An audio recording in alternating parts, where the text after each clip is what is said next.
Salam jumpa pemirsa Banyuwangi TV. Assalamualaikum warahmatullahi wabarakatuh.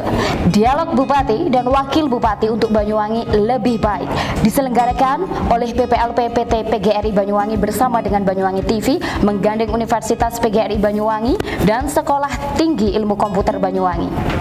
Ucapan terima kasih kepada Bapak Yusuf Widiatmoko dan juga pasangannya Gus Riza sebagai calon paslon nomor urut 01 serta audiens yang ada di studio kali ini dan juga pemirsa di rumah. Nah, apa kabar semuanya? Dan sepertinya sudah tidak sabar untuk mengundang hadirkan tamu undangan kita. Baik, langsung saja saya undang Bapak Yusuf Widiatmoko dan Gus Riza. Kami persilahkan. Baik pemirsa, dan sudah kami hadirkan ada Bapak Yusuf Widiatmoko serta Gus Riza. Apa kabar? Sehat Bapak? Alhamdulillah, pangestune. Iya. Gus Riza gimana? Alhamdulillah baik. Baik, Bapak, sebelum memasuki acara bincang-bincang pada dialog kali ini, saya akan membacakan terlebih dahulu untuk beberapa aturan selama acara berlangsung dan tentunya agar dipatuhi oleh seluruh hadirin demi mencapai ketertiban berlangsungnya acara ini. Baik, untuk yang pertama Bapak Yusuf dan juga Gus Riza bisa menyimak aturan yang akan saya sebutkan. Untuk kali pertamanya, untuk pasangan Cagup dan Cawagup untuk tidak menggunakan atribut partai atau gabungan partai di area dialog. Baik, bisa diterima Bapak? Untuk yang kedua, tidak melakukan tindakan yang bersifat kampanye atau tindakan yang dapat merugikan pasangan lain. Yang ketiga, oke. Tidak melakukan yel-yel partai atau gabungan partai atau yel-yel pasangan Cagup dan Cawagup. Dan yang berikutnya, tidak melibatkan pejabat BUMN, BUMD, ASN, anggota TNI atau Polri sebagai anggota tim pasangan Cagup dan Cawagup selama dialog berlangsung. Yang kelima, paslon diharapkan dapat mengikuti acara dialog secara tertib, sopan, santun, serta tidak menyela pembicaraan atau interupsi dan melakukan yel-yel selama dialog berlangsung. Sekali lagi saya tekankan ya Bapak, jadi tidak ada kampanye di sini. Dan juga diharapkan semua audiens yang ada di studio khususnya untuk mematuhi peraturan demi menciptakan suasana tertib dan kondusif. Dan ini peraturan untuk saya sebagai moderator. Tidak juga diperbolehkan untuk menyimpulkan isi dialog selama perbincangan. Baik pemirsa Banyuwangi TV dan audiens yang ada di studio, Pesta Demokrasi sebentar lagi akan kita sambut di tanggal 9 Desember 2020 mendatang, yang menjadi penentu siapakah sosok yang dipilih oleh rakyat untuk memimpin Banyuwangi. Belum lagi serangan wabah virus corona COVID-19 yang membuat banyak sektor lumpuh, benar ya Bapak? Dan tentunya di tangan para calon pemimpinlah harapan rakyat bertumpu.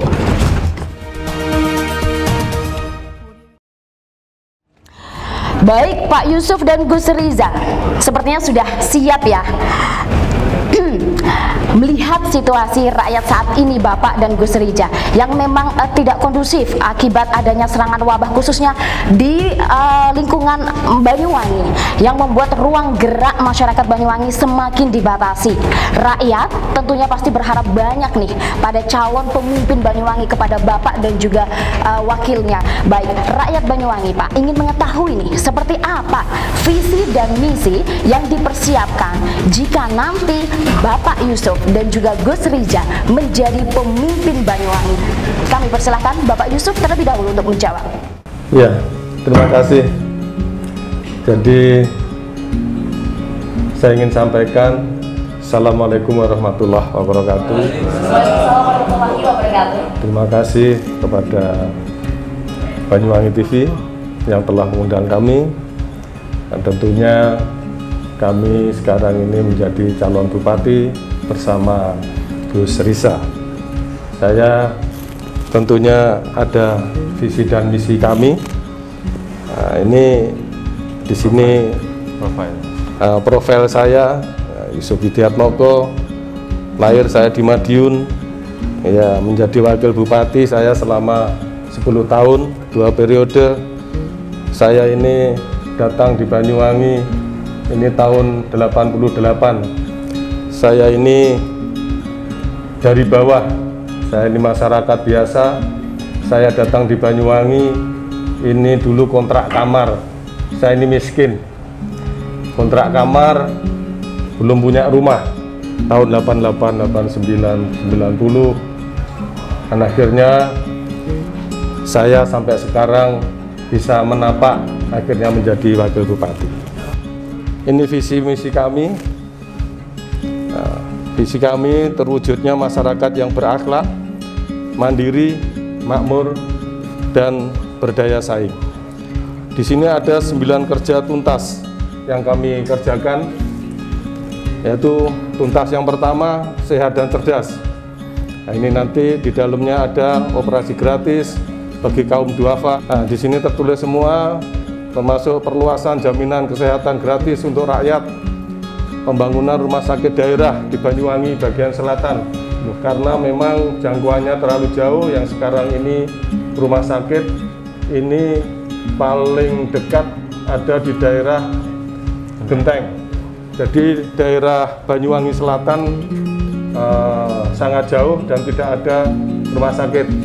Nanti akan kami wujudkan, yaitu pembangunan rumah sakit di daerah selatan dan juga pelayanan maksimal untuk Bumi Risti untuk menekan angka kematian ibu melahirkan, bantuan tambahan penghasilan bagi guru sekolah umum dan keagamaan serta tenaga kesehatan. 1 keluarga miskin 1 sarjana, bantuan operasional sekolah daerah atau BOSDA bagi sekolah negeri dan swasta guna peningkatan mutu pendidikan dan pencegahan angka putus sekolah. 1 laptop 1 keluarga miskin. Ini penting karena dalam musim pandemi seperti ini untuk daerah-daerah desa ini sangat membutuhkan, yaitu untuk internet dan laptop. Karena sekarang ini tidak bisa kita sekolah langsung bertatap muka, maka harus dibutuhkan laptop bagi keluarga miskin di desa-desa. Layanan gratis angkutan sekolah bagi siswa penyandang keterbatasan ekonomi, terkendala sarana transportasi dan berkebutuhan khusus. Yang kedua, tuntas keluarga tangguh perempuan berdaya. Ini 1 juta per 6 bulan untuk UMI atau usaha mikro ibu dan perempuan kepala keluarga.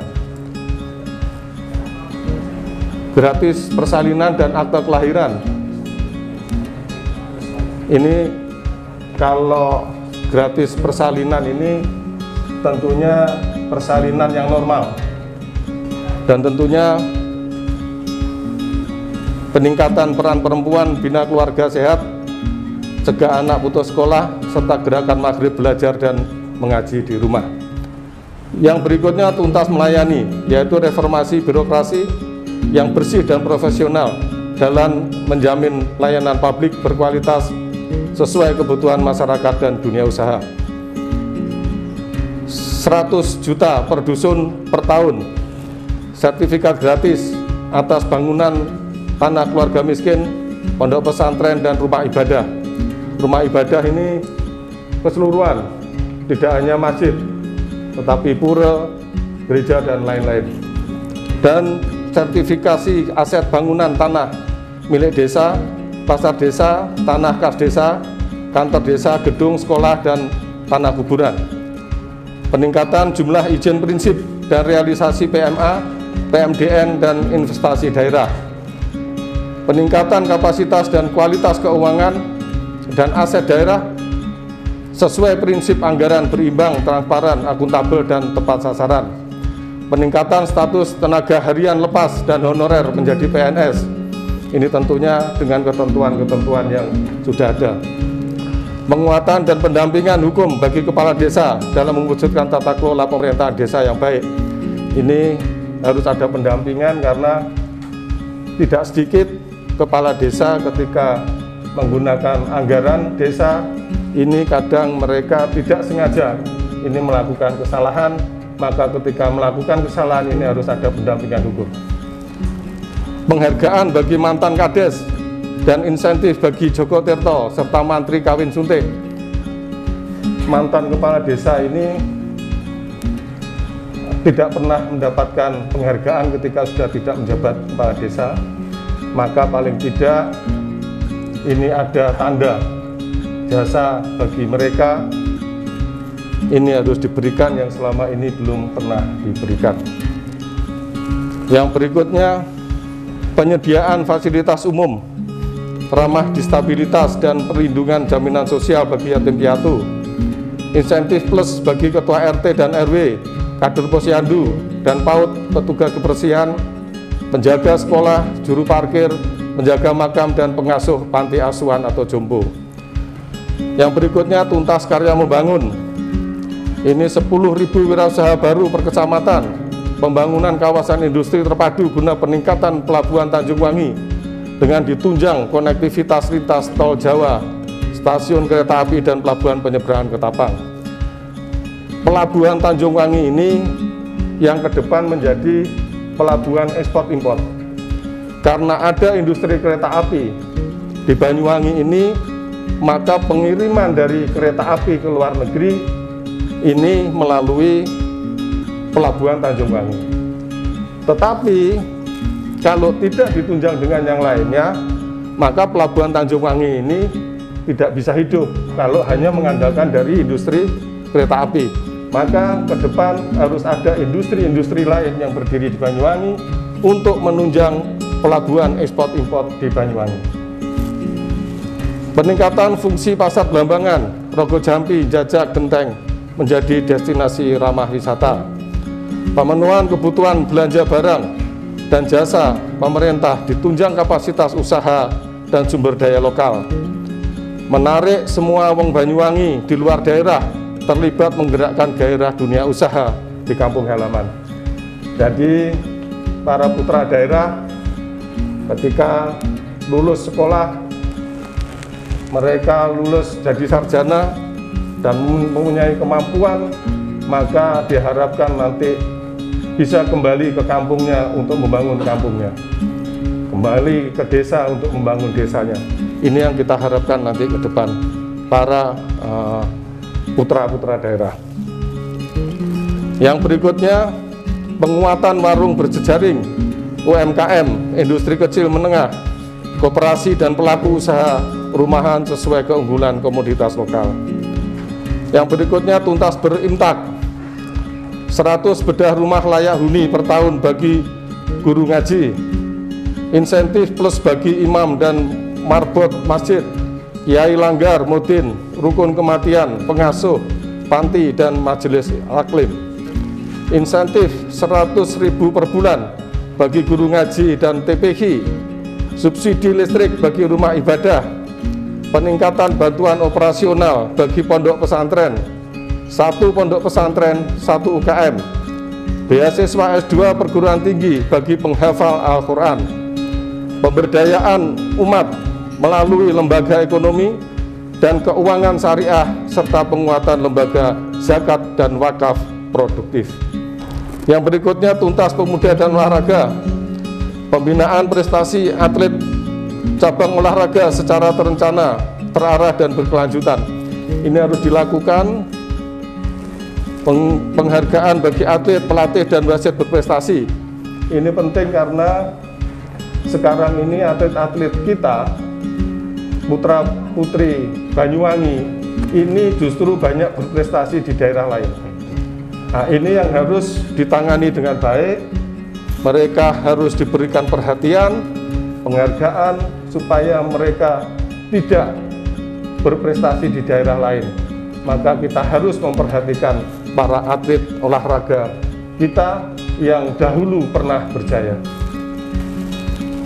10 juta per tahun bagi Karang Taruna, pengembangan Gor Tawang Alun menjadi kawasan Banyuwangi Creative City Forum sebagai sarana aktivitas keolahragaan, seni budaya dan industri digital. Gor ini yang sekarang sudah tersentral beberapa tempat olahraga, nanti lapangan atlet yang sudah ada harus kita maksimalkan penggunaannya dengan baik, karena sekarang ini belum maksimal, nanti ke depan kita manfaatkan dengan baik. Itu ada lintasan atletik, di sana juga sekarang ini kurang dibenahi dengan baik, nanti ke depan harus lebih baik.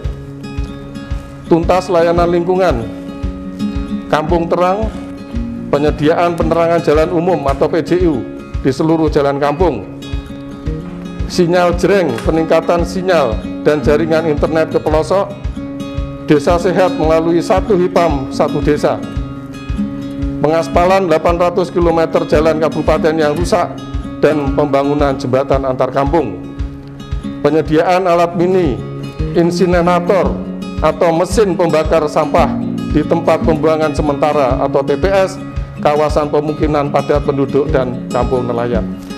Ini bisa dilakukan karena mesin pembakar mini ini harganya murah, ini sekitar 50 juta. Jadi kalau dimanfaatkan dengan baik, ada beberapa alat pembakar, maka setelah dipilah semuanya, maka yang memang harus dibakar nanti bisa dibakar dengan alat pembakar mini yang harganya 50 juta. Yang berikutnya, tuntas kedaulatan pangan, perlindungan hasil usaha tani melalui asuransi gagal panen, ketersediaan pupuk dan benih tepat waktu dan sasaran, serta pemerataan pasokan. Yang ini sekarang terjadi adalah sulitnya pupuk. Ini nanti ke depan harus ditangani dengan baik. 1 paket Alsinta atau alat mesin pertanian 1 Poktan, pemberdayaan Poktan Kabuktan terintegrasi dengan BUMDes, UKM, koperasi, dan pasar digital, peningkatan akses hasil olah pertanian, perikanan, nelayan, dan perkebunan guna memasuk pemenuhan kebutuhan konsumsi bagi industri hotel dan restoran. Ini untuk menyelamatkan harga petani yang sering kita tahu selama ini seperti buah naga, jeruk, kalau harganya jatuh ini dibuang-buang oleh petani. Ini karena apa? Karena ongkos transportasinya terlalu mahal, sehingga pengiriman karena terlalu mahal, kalau harganya hanya 2.000, maka ini sia-sia dan harus dibuang. Maka ke depan ini tidak boleh terjadi dan harus ada industri pertanian mengolah buah-buahan dan lain-lain, sehingga tidak memerlukan transport mahal. Ketika harga turun, maka petani masih untung. Kira-kira begitu. Yang berikutnya, penyediaan mall hasil pertanian, insentif modal bagi petani muda berinovasi, tuntas pariwisata, seni dan budaya, festival terfokus, tematik, dan bernilai tambah langsung bagi masyarakat dan para penggiat seni budaya, insentif bagi para pekerja seni budaya yang inovatif dan berprestasi, go internasional, desa-desa osing berbasis wisata melalui pemanfaatan dukungan jejaring warga Banyuwangi di dalam dan luar negeri, ekonomi kreatif berbasis pelaku usaha dan penggiat seni tari, seni batik dan lukis, seni musik dan seni pertunjukan sebagai pengembangan wisata yang kompetitif, ubah visitor jadi turis dengan pedoman berdaya tarik, berdaya dukung, dan berakses atraksi, amenitas, dan aksesibilitas, pembinaan pemberdayaan dan perlindungan bagi seluruh pelaku pariwisata. Jadi nanti yang sekarang ini para wisatawan ketika datang di Banyuwangi, mereka ini hanya sehari atau 2 hari. Jadi kita harus tingkatkan nanti kunjungan mereka harus bermalam lebih dari 3 hari. Ini nanti dorongan kita untuk wisatawan seperti itu.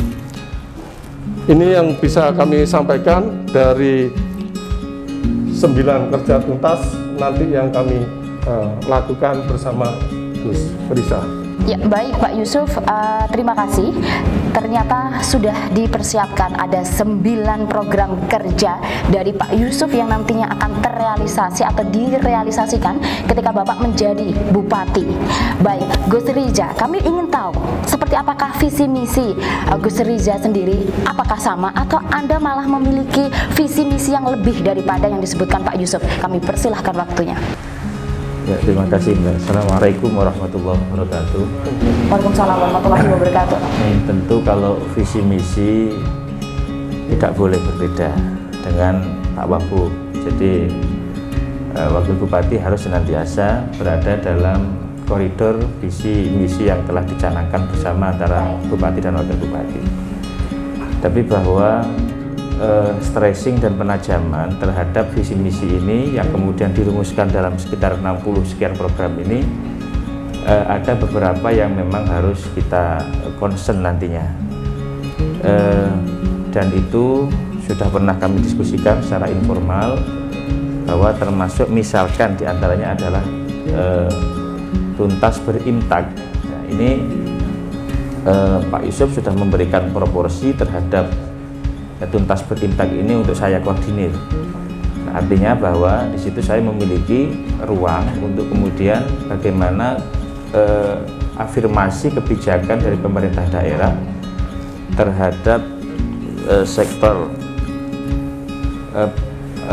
terhadap salah satu terhadap kerja tuntas pasangan Yusuf Riza dalam bidang imtak ini betul-betul nanti akan menjadi satu concern bagi saya untuk kemudian memastikan bahwa Banyuwangi ini tidak hanya juara lahir saja, tapi juara lahir dan batin, atau sejahtera lahir dan batin. Nah, kita melihat misalkan hari ini Banyuwangi diapresiasi dari sisi pariwisata. Pariwisata kita dalam kajian yang saya baca ini sudah oke lah, tapi bahwa ternyata di saat yang sama anggaran terhadap guru ngaji masih sangat minim, bahkan sudah tertunda 2 tahun lebih.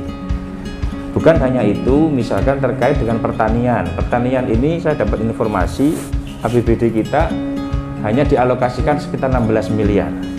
Nah, kira-kira dalam pertanyaan kita, dalam benak yang paling kecil atau sederhana saja, mendesak mana pariwisata dengan pertanian? Pasti pertanian, sebab ini adalah kebutuhan sandang, pangan, dan papannya warga Banyuwangi, atau kebutuhan mendasarnya warga Banyuwangi yang harus diupayakan lebih dulu daripada pariwisata. Nah, inilah yang saya kira nanti ke depan kita harus melakukan review kembali terhadap seluruh alokasi atau alokasi daripada APBD itu, agar supaya kita pastikan bahwa kebutuhan yang mendasar dan paling pokok warga Banyuwangi harus terpenuhi terlebih dahulu, baru kemudian kita berbicara terhadap persoalan yang bersifat komplemen, yang bersifat tambahan-tambahan dari semuanya itu. Ini saya kira Mbak yang bisa saya jelaskan sementara.